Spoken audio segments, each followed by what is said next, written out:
Assalamualaikum warahmatullahi wabarakatuh. Peperangan akibat perebutan kekuasaan antara keluarga kerap terjadi di Nusantara.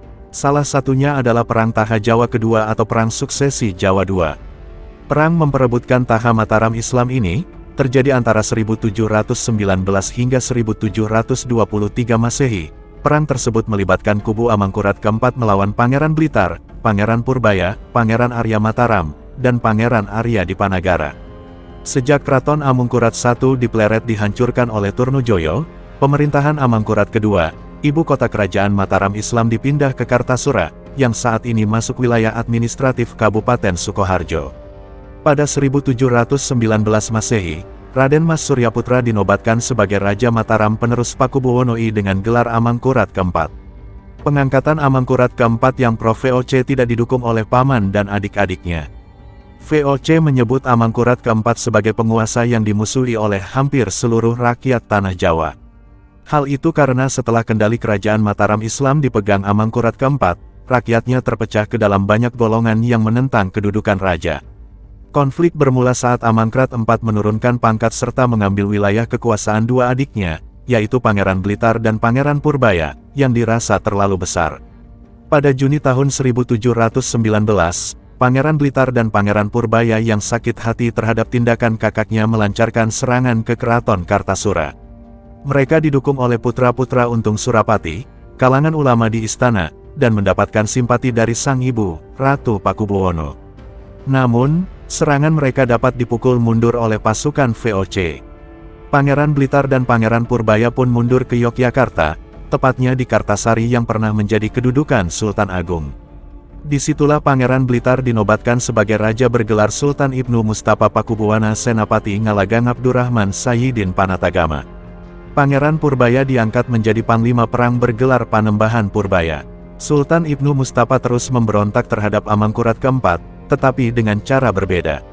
Pemberontakan tidak dilakukan dengan serangan, tetapi dengan tidak menyerahkan upeti ataupun menghadap Amangkurat keempat, dan melakukan perluasan wilayah. Adik tiri Amangkurat keempat, yakni Pangeran Dipanagara, juga memberontak.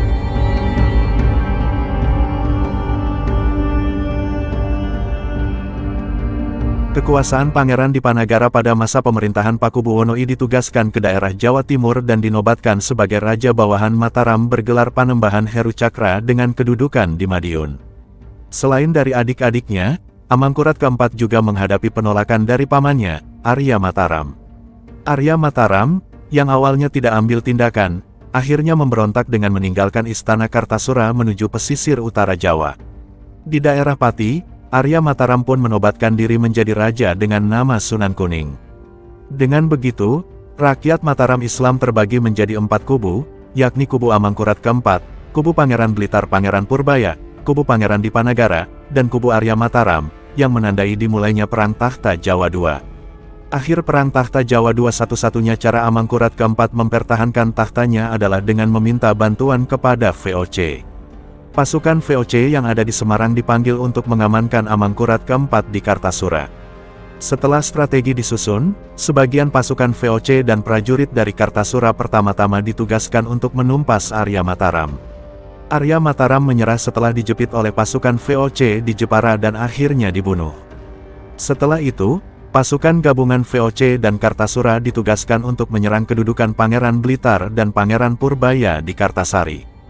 Karena kekuatan yang tidak seimbang, Keraton Kartasari hancur dan beberapa pejabatnya dihabisi pasukan gabungan VOC dan Kartasura. Hal itu membuat Pangeran Blitar dan Pangeran Purbaya melarikan diri ke Jawa Timur. Selama beberapa bulan berikutnya, dua pangeran ini terus diburu oleh VOC sehingga harus berpindah-pindah tempat di pedalaman Jawa Timur. Dalam pengejaran, Pangeran Blitar jatuh sakit dan akhirnya meninggal pada 1721. Pengejaran terhadap Pangeran Purbaya dilanjutkan VOC, yang juga mengiriminya surat.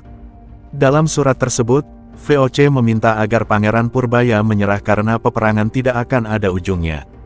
Pangeran Purbaya mau kembali ke Kartasura, asalkan seluruh punggawanya dan Pangeran Dipanagara diampuni.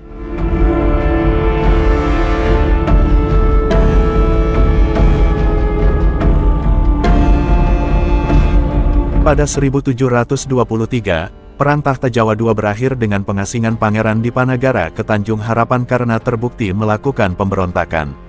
Sementara itu, Pangeran Purbaya diizinkan hidup di Tangerang di bawah pengawasan VOC.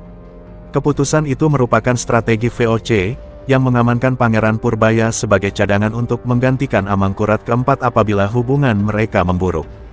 VOC memandang Pangeran Purbaya memiliki legitimasi yang sama dengan Amangkurat keempat. Dengan bantuan dari VOC, Amangkurat keempat berhasil memenangkan Perang Tahta Jawa II sekaligus mempertahankan tahta Mataram Islam.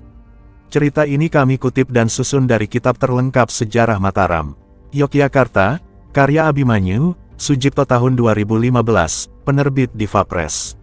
Dan buku Perang Suksesi Jawa II tahun 1719 sampai tahun 1723, Siasat Amangkurat keempat melawan Pangeran Blitar dan Pangeran Purbaya, karya Al-Faiz, M. Anang dan Aminuddin Kasdi tahun 2013, penerbit Avatara, halaman 13357-366. Semoga dengan adanya cerita ini dapat menghibur dan bisa menambah wacana J-Corners.